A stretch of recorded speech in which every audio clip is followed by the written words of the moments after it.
Hello and welcome to the Tudor Her Story.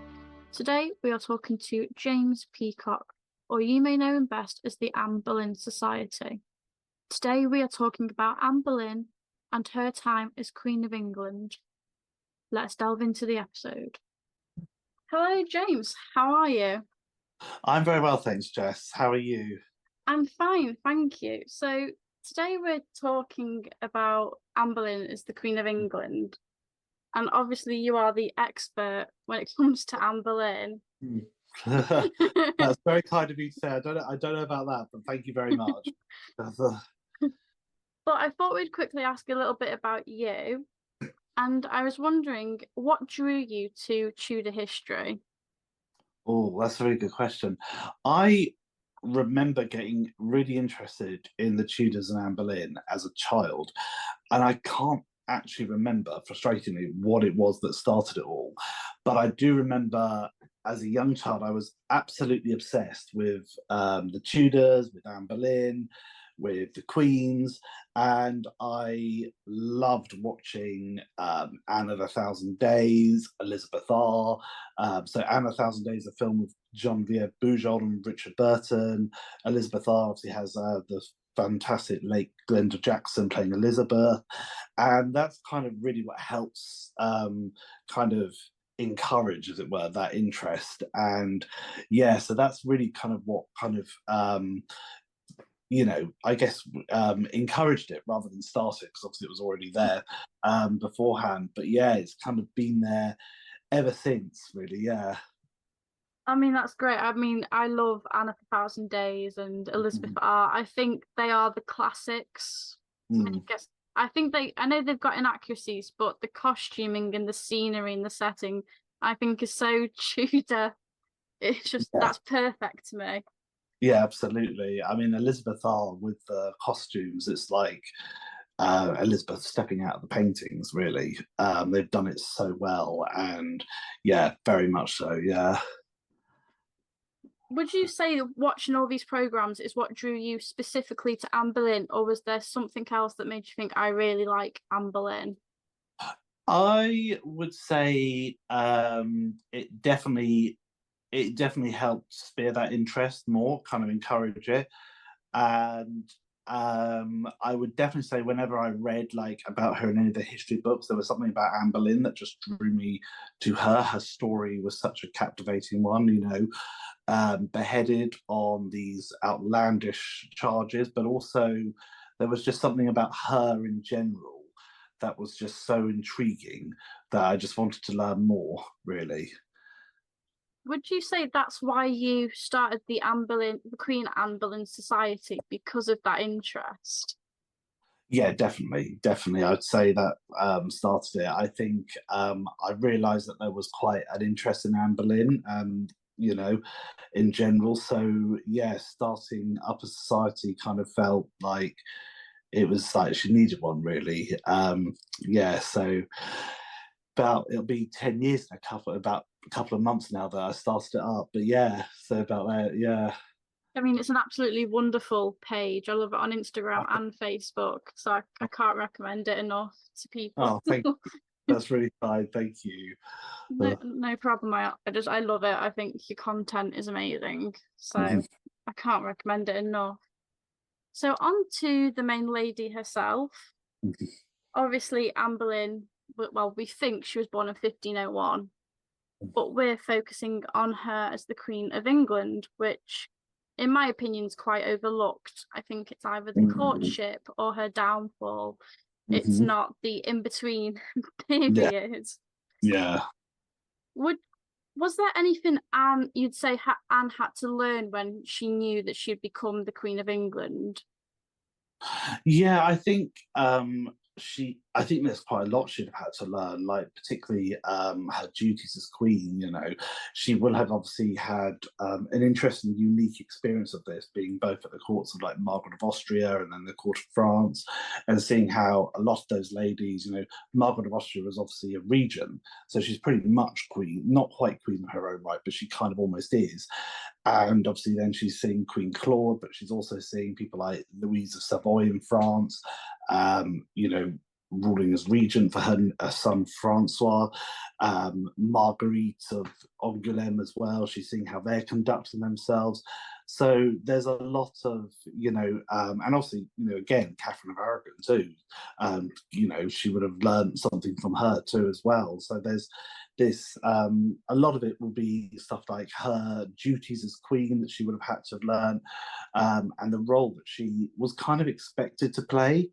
Um, and yeah, the kind of both the pluses and the negatives that she would have learned, like the restrictions of her role too, because obviously being a queen consort in that time as well, the expectations on her too to give birth to this male heir, which we kind of not overlooked today, but I think it's hard for us to, understand just how much pressure there would have been for her back then, really, and all the queens as well, really. But yeah, so there was quite a lot she had to learn, really. Would you say, like, obviously, when Anne agreed to marry the king, that she knew that her life would be changing, and she'd have to start acting a certain way. She couldn't just be a courtier anymore. She was the future of England, or so to speak. Would you say her life changed for that? Definitely, yeah, because back then they believed that the king, the monarch, was God's appointed on earth, and so she would have been seeing that as almost like an appointment by God. Really, she's seen that elevation, as it were. So yeah, she would have really had it would have had quite, I would imagine, a huge effect on her. Here she is, almost like the king has chosen God speaking through, sorry, the God has chosen the king, he speaks through, the king is God's appointed on earth. So in a way, it would have probably been seen for her like God was appointing her as well to be queen. So yeah, it would have had a huge, profound effect, really. Yeah. Yeah, I almost imagine that she was probably then under an extreme amount of pressure. She couldn't act not normally because obviously there was societal norms, but she had to be completely different now. Like, she had a reputation almost that couldn't be damaged anymore. Yeah, definitely. I mean, you almost like, really, there was, she, like Elizabeth, her daughter, famously says when she becomes queen that she's no ordinary woman now. There's two separate Elizabeths. There's Elizabeth the Queen, Elizabeth the woman. And if you people have watched like the series The Crown on Netflix, it's kind of talked about there when the late Queen Elizabeth II came to the throne, and the whole public face that she put on and the private one, and that was now the same for Anne. There was Anne the Queen and Anne the woman as well. So she was now no ordinary person. She had a different role entirely to play. Yeah. Would would you say when Anne, because Anne was mistress to, I say mistress in air quotes, she, as we but don't, as far as we know, she never officially slept with Henry before marriage. Did she use her influence for good in the 7 years running up to her queenship? Yeah, I would say she would have done. She will have. I mean, it's always, I mean, people are always going to have their own different views on this, of whether it was good or whether it could have been selfish or something. Obviously she would have had her agenda like anyone would have done to promote. So there's the whole story of her supposedly promoting the Reformation, the new ideas to Henry, and having those sort of conversations with him, the people that she had round her. There was Cranmer, who was already like working with the Boleyn family.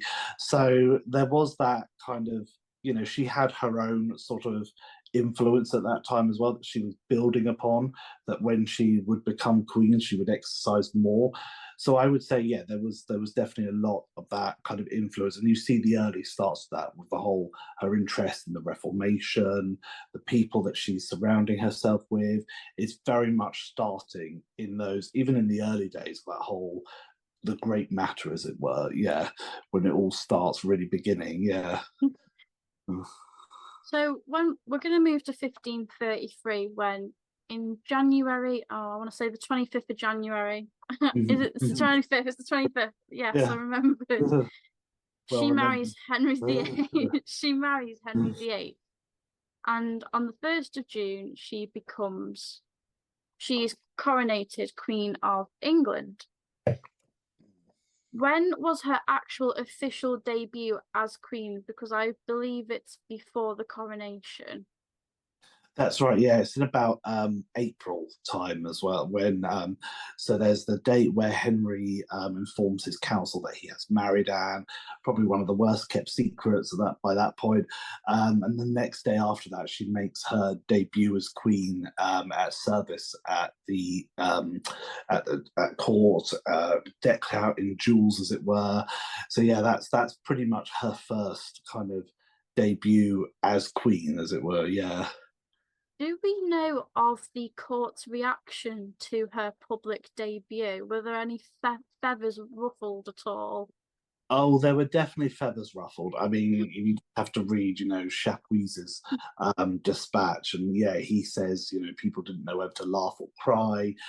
He said it all had looked like a dream, um, and yeah, there were definitely. I mean, I think people would have expected it by that point. They knew it was coming. Henry had kind of started the whole process separating with Rome. He had put aside, poor Catherine of Aragon. But yeah, there was definitely kind of, they knew it was kind of on the cards. And by that point, the marriage would have been kind of a very badly kept secret. The rumors were circulating that she was pregnant. People were told that, appointments to her household was on the way and, people could, soon be applying for those roles.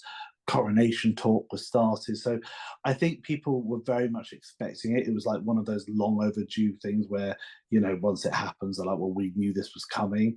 But it definitely, yeah, would have, because she, we have to remember she also had a lot of enemies at court as well, people who very much supported Catherine of Aragon, saw her as the usurper. So yeah, she definitely, yeah, it was difficult. It was probably, there was definitely a mixed reaction. Yeah, I think with Anne Boleyn, and I still think it is true today, you either love her or you hate her. It's kind of Yeah. she's a bit like Marmite a little bit. Yes, and usually those are the most interesting people in history, really. I mean, absolutely. Like, I mean, I love her, so she Yeah. can't do any wrong in my eyes. Brilliant. When could you tell us a little bit about the celebrations for her coronation and the not the celebrations when it's the procession to her coronation and afterwards? Yeah, so her coronation was obviously an incredibly grand affair, almost on the scale of that of a monarch, really, than a consort.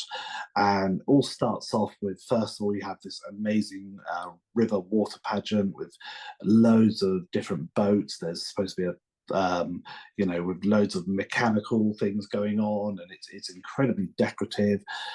The next day is her procession, where she goes through. Sorry, not the next day. The day after, 2 days after that, is like the procession, where she's going through London, which people usually did before their coronation. There were lots of pageants performed, and there's an awful lot during this of religious themes and themes that are, basically hinting at, a lot of it is like the pressure on her to bring forth, because at this point she's 6 months pregnant and there's a lot of expectation and hope for her to be giving birth to a son. So a lot of the pageants are kind of talking about the new male heir that's going to come, that's going to, change England, continue the Tudor dynasty. There's a lot of pressure there as well as the celebrations for her too. And also there's a prominent roles for the French too, showing her links to France. But also, there's talks about the change, the Reformation as well. And then, of course, you have her coronation day, the 1st of June, which is an incredibly grand affair. And coronation ceremonies then a lot longer than what we saw last year for current King Charles III. It went on for quite a number of hours, and there's a lot of heavy religious services in there. It would have been quite grueling for Anne as well as being an incredible day for her too, being crowned queen at long last. Because again, she is 6 months pregnant. There's even talk that she had to take a break at one point because being so heavily pregnant as well. Yeah, so it's very much, but it's very much interesting. It's very much her show. Henry stays, apart from greeting her at the Tower, and watching the coronation from behind. So he's very much kind of staying out of it all, kind of, because it's very much Anne's show at that moment. And most incredibly of all, he has her crowned with the crown of St. Edward's, which is usually only used for a monarch. And that is kind of takes her separate from most other consorts. And the reason why he does that, obviously, a lot of people will have their own views on this, but it's very much that kind of he's basically saying, she's my true wife now, but also he's crowning the unborn child as well, which is basically saying this male heir, he's basically saying this is a legitimate child. So there's a lot of these hidden messages in that, and then obviously afterwards they have the whole banquets and everything as they usually did, at Westminster Hall and everything. So yeah, it's a very, her coronation celebrations in themselves are very, very, very interesting. No, I agree. I mean, it must have been absolutely magnificent to witness. I can't imagine. But again, do we know how the public and the courtiers reacted to such this public coronation? Anne was at the forefront. It's kind of like a mixed thing, really. There's often been this kind of a bit of a misconception that people booed or hissed her. There's one account that says that she, famously wore so it looked like she came out in a dress for her coronation procession wearing tongues pierced to one of her dresses, which is completely ridiculous. Chapuis does say that he says that it was it was quite a somber reaction. But of course, some people could say that he had his agenda to say that. We have to also remember that there was free, free wine being provided by the king to flow for the citizens of London, and that would have gotten people very merry after a few drinks. So there will have been a mixed reaction. There would have been people, supporting it. People would have been enjoying it, but there would have been people, like in any situation, sympathizing very much with Catherine of Aragon, feeling, feeling that this whole situation was incredibly wrong. But yeah, it was a bit of a mix, really, I'd say. Yeah. Do you think, even though this was a momentous occasion for Anne, she had secured everything she had worked for, she now knew she had to deliver her end of the bargain almost, and if she didn't, she would be in the same position as Catherine of Aragon? I think definitely there would have been that kind of almost fear at the back of her mind. We talk about how Anne and Henry were very confident of it being a male heir, and they had prepared all the dispatches for the birth of their prince. But I do think at the back of their mind there must have been that fear as well. And Anne was in a very vulnerable position because, unlike, say, Catherine, who was a princess of Spain, Anne wasn't a princess in her own right. She was basically from the nobility. What had risen her to the position she was in was the love of the king. And as we know, when that love turned against her, it left her very vulnerable. Now, she had seen Catherine of Aragon obviously being put aside after a number of years.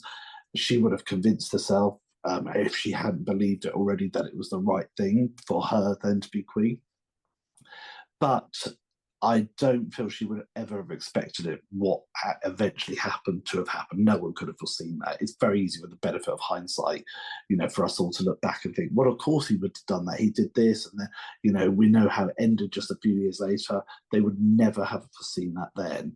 But I think there would have been that kind of vulnerability that we then see creep in once, after Elizabeth's born, once Anne starts having miscarriages, that vulnerability and that fear that she starts to feel. So I think that would have been there, definitely. No, I agree with you. I mean, I can't imagine what she must have felt like at all. And I agree with you again that no one was expecting Anne to be executed. Mm. It was still a shock, even when she was in the tower, that she was executed. They still thought she'd be put in a nunnery, and that would be the end of it. Yeah. Yeah. Do we know of some of the immediate changes Anne made as Queen of England, to the ladies around her and her day-to-day life? I mean, she will have, I don't think there were quite the immediate changes, as it were, but there were like changes. She obviously brought in her own new household and everything. So it would have been very different to say how, for example, Catherine of Aragon did things. It would have been a very different atmosphere. Same when eventually James Seymour then took over. So there was almost like this new kind of new ideas that coming in. So I think, Anne's changes had kind of already been coming before she became queen.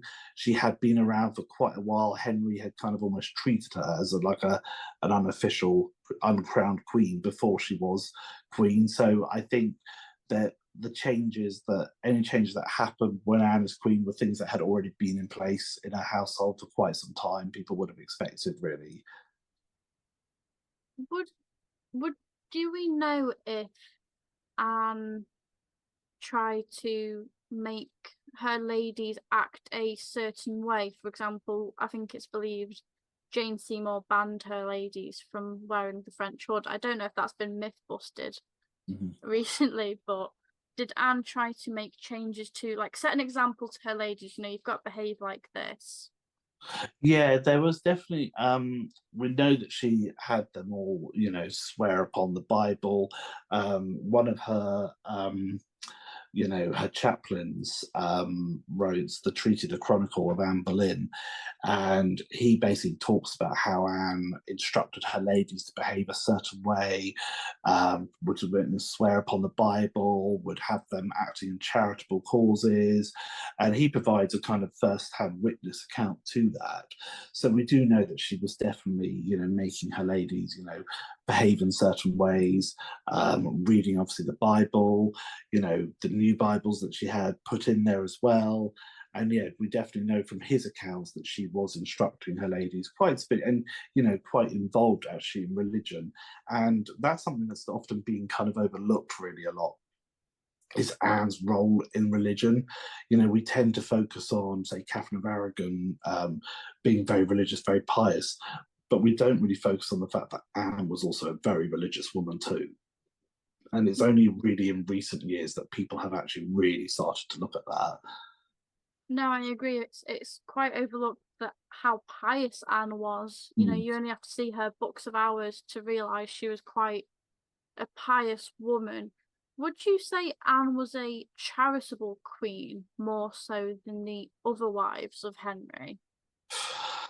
I don't know about being more charitable than the other wives. Obviously, they all had their own sort of beliefs, and I think they were all charitable, in their own ways. It's easier to kind of see it more with, say, Catherine of Aragon and Boleyn, because, Catherine obviously was there for like queen for about 20 odd years. Anne had been around for a few years before she becomes queen. And unfortunately, with people like Anne of Cleves, for example, we have very little time to really see her implement that. But I would definitely say she was, there are numerous acts of her charitableness that sadly get very overlooked. but yeah, that's definitely something that we, has, yeah. So I would definitely say she was an incredibly charitable queen. And yeah, it is sad that that's been quite overlooked, but there are quite a few acts of that charity that she performs. No, I mean, I agree with you again. It's just, I think Anne's, which is why we're talking about it today, Anne's reign is quite overlooked. Mm. I mean, would you say that she tried to make a positive change as queen? Definitely, and it would have been really interesting to see how, if her last child, which was claimed to be a boy and everything, had carried full term, been born, eventually become king. It would have been interesting to see how things would have progressed then with her still around. Would the dissolution of the monasteries been as severe and as bloody as it was, or would it have been slightly differently? Because by that point, Cromwell had a lot more power, and he and Anne had clashed.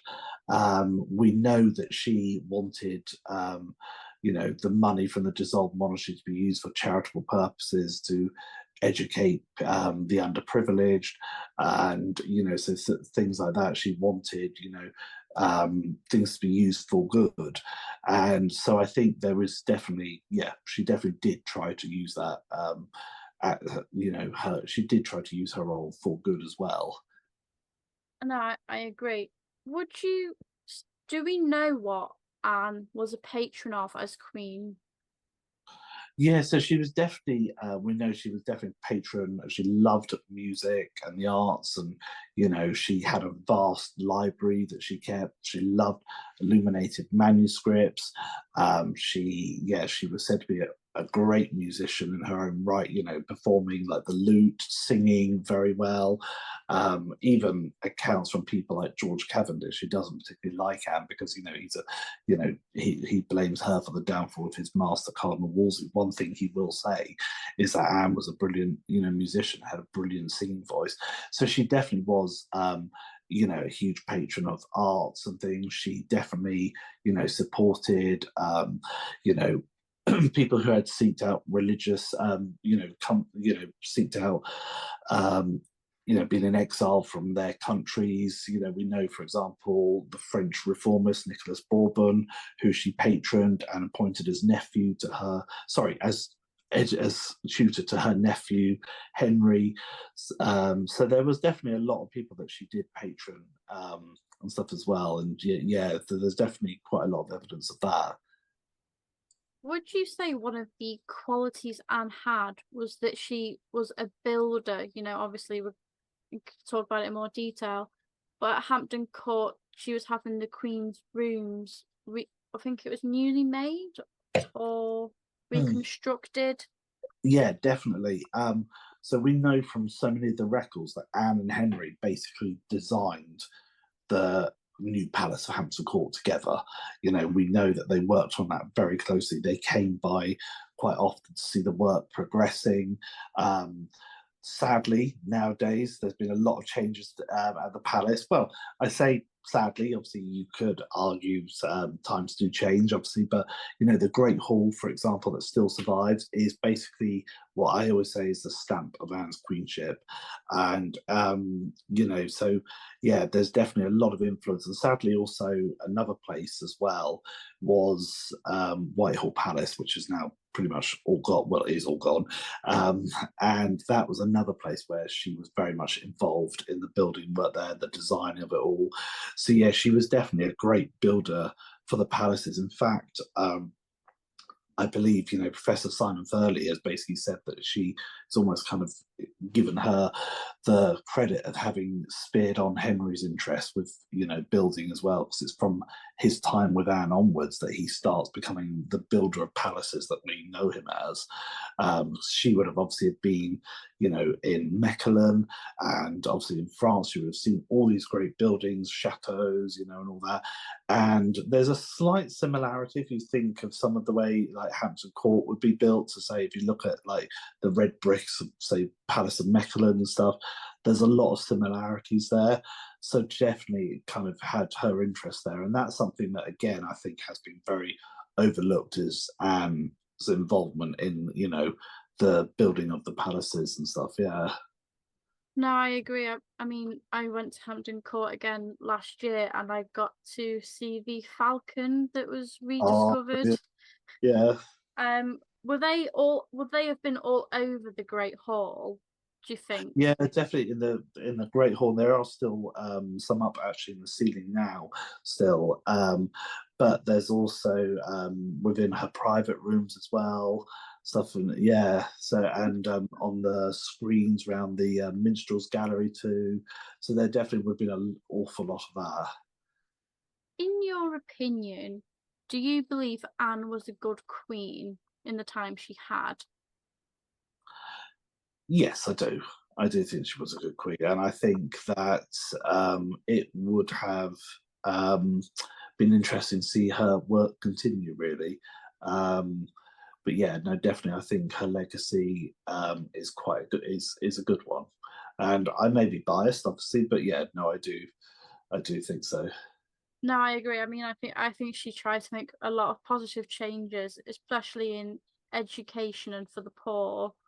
I think it's when you see a different side to Anne to what Yeah, people like to believe.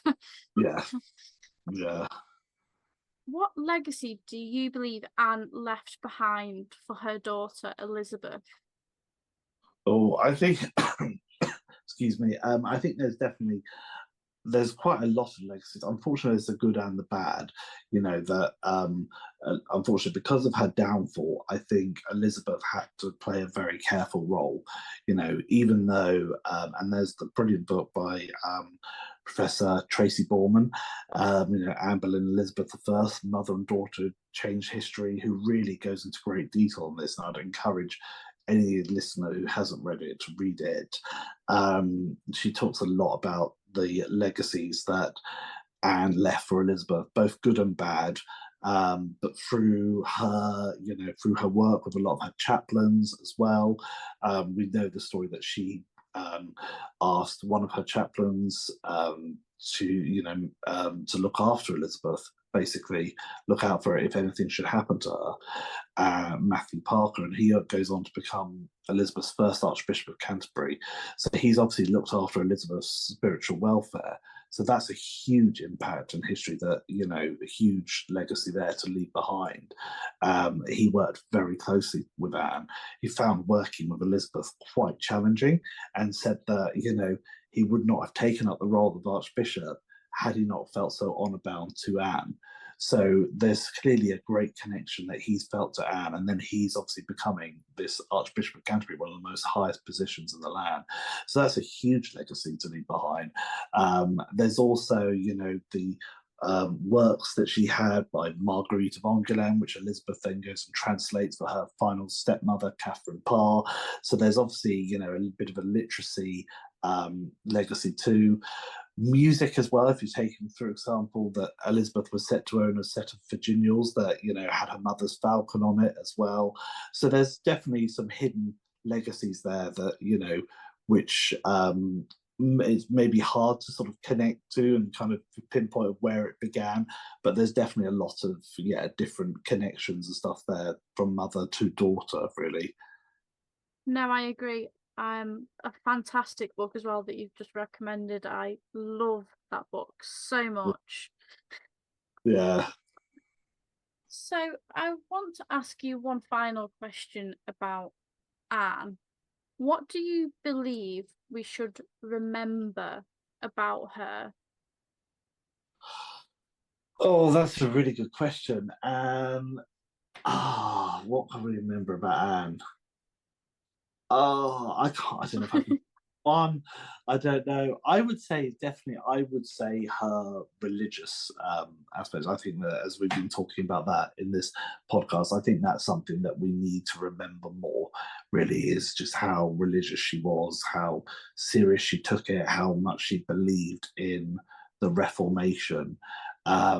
Whether she would have been eventually a full-on Protestant is hard to tell. Obviously, in her lifetime, the lines between um, Catholic and Protestant weren't as clear as they would later become, but she certainly believed in reform from within the Catholic Church, and I think that's something we need to remember a lot more than we've, you know, than does get remembered sadly with Anne. No, I agree. Before I let you go, I ask all my guests 5 fun Tudor Oh, questions. okay. Firstly, have you got a favourite book when it comes to Anne Boleyn? It can be historical fiction or just non-fiction. Oh, I think my favourite will always have to be. I'm always going to have a soft spot for Eric Ives' The Life and Death of Anne Boleyn. It's very much what I consider the Anne Boleyn Bible. Definitely. I do also absolutely love Sandra Vasili's fiction work, Truth and Jaws, Anne Boleyn's memoirs. That is an absolute fantastic book, and I would encourage everyone to get out there and read it because she's really done an amazing job at bringing Anne to life and really telling her story through her voice. No, I haven't read Sandra Soli's book. I need to buy it soon. I've read the Anne Boleyn Bible, as you call it, because I call it the Anne Boleyn Bible as well. Have you got a favourite portrayal of Anne on screen? Well, that's going to be no surprise considering the start of the interview, but it'll definitely be Genevieve Bujold, 100%. I do have to say, though, as well, I do have a lot of time for Natalie Dormer as well. I know the Tudors has some alarming inaccuracies, but reading from some of the stuff behind the scenes about when Natalie challenged the producers to give a more fair portrayal to Anne, to show Anne's role in the Reformation, that I really my respect for her went up a lot, and she clearly took that role very seriously. So no, I do have a lot of time for her as well. No, I agree. I know the Tudors can get a bad rep, but hit when you reading again, as you say, about Natalie fighting for a Mm, more nuanced portrayal of Anne, it's like, yes, go yeah, on, keep yeah, petitioning. yes. This is my favourite question that I'm going to ask. Have you got a Tudor pet peeve? Oh gosh, Tudor pet peeve. There's so many. Um, oh, I'm trying to struggle now to pick just one, and I know what's going to happen. I'm going to finish up this interview, and I'm going to think. Actually, I've got one. I can think. I'll think of about three more. Um, I would say mostly at the moment, it's the belief, and there is annoyingly this alarming belief which people are going to be like, listen and think, really? No, that can't be true. But they do still believe that there are people out there that still believe that Anne had 6 fingers. And that I would say at the moment is my biggest pet peeve. That's the most fresh one for me because I've had that experience recently. Um, so I would say at the moment that's the forefront of my mind, but I will think of about 10 more within the next few hours. No, I mean, when someone says, "Oh, she had 6 fingers," I'm like, no, she didn't. Yeah, yeah. Let's correct ourselves before we have a conversation. I mean, this might be an obvious one, but have you got a favourite historical building? I'm gonna have to go with Hampton Court Palace because, and I'm gonna be biased because I work there, obviously. So I get to be in like the Great Hall and various locations. Um, so I would say that is definitely a very special one. You go there, you can see the stamp still of Anne's queenship at the Great Hall and other places as well. There's a lot that ties her in. It was basically, yeah, she all her hopes and dreams as queen lay there basically. So, but I do also have a love as well for Hever Castle, which I think you get to learn about Anne more, the woman as well, there as well. So it would have to be very much split between those two. Final question. Have you got a favourite history fact? Oh gosh. Um, favorite history fact. Ooh. I wouldn't say I've got an actual favorite one, to be honest. I would say that,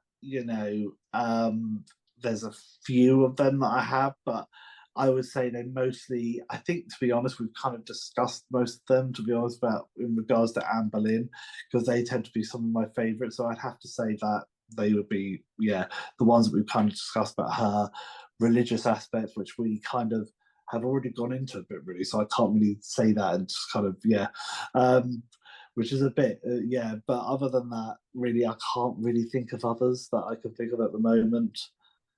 No, I that's fair enough. I mean, you've given us lots of history facts about Anne today. Yes. Thank you so much for taking the time and coming on. It's been an absolute pleasure to talk to you about Anne Boleyn today. Oh no, thank you so much for having me. It's been an absolute pleasure to be on your podcast as well. Thank you. If you enjoyed this episode and you loved all the others, please take the time to rate and review the show.